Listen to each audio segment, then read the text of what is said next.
I had just left the hospital after undergoing a dilation and curettage procedure for uterine fibroids. On the bus, I happened to encounter a woman who was crying and claiming she had menstrual cramps and a terrible stomachache, asking me to give up my seat. But I refused. I never expected the woman to be the famous internet influencer Bella Marsh. While I was completely unprepared, she started a live stream, and the next day, I was violently attacked online and pushed onto the trending searches. Netizens even dug up the record of my procedure at the hospital. With a uterine wall that thin, it's obvious she has had so many failed pregnancies. No wonder she was so shameless and refused to give up her seat. Turns out she's a despicable woman. The so-called righteous netizens harassed me until I fell into depression, and even my boyfriend stepped forward to accuse me of being dirty and said he wanted to break up. Unable to endure the blow, I jumped from the rooftop, while the female influencer gained tens of millions of followers and began live stream selling, earning more money than she could count. Only after my death did I learn that the influencer had been my boyfriend's childhood crush. To boost the popularity of her live stream, she and my boyfriend had deliberately staged the entire scene. When I opened my eyes again, I had returned to the very day Bella asked me to give up my seat. Hey, my menstrual cramps are really bad. Could you let me sit for a while? I'm sure you understand, right? Please, I'm begging you. The voice beside my ear gradually grew louder. I snapped back to my senses and looked into a pale face. The pain of my body breaking apart still seemed to surge through me, and I could not help but shiver. After staring blankly for several seconds, I finally realized that I had been reborn. I had returned to the very day when the influencer Bella Marsh had coerced me into giving up my seat. I still have 5 stops left. I really can't stand it anymore. My head is spinning, I feel nauseous, and I might throw up. Just let me sit for a while.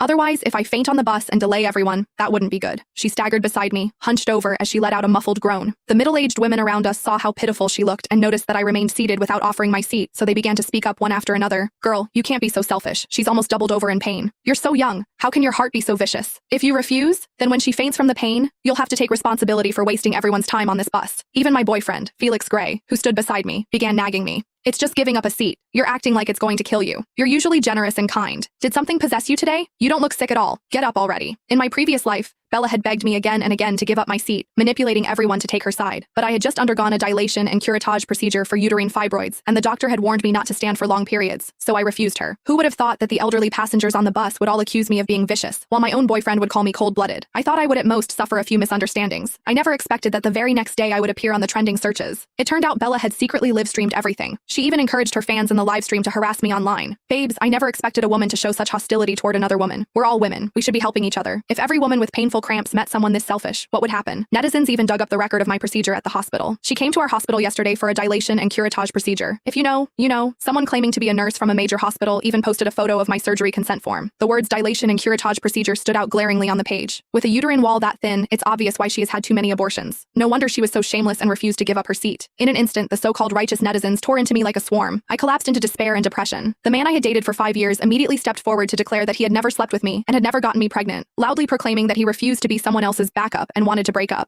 Unable to bear the blow, I jumped from the rooftop, while Bella gained tens of millions of followers and began live stream selling, earning more money than she could count.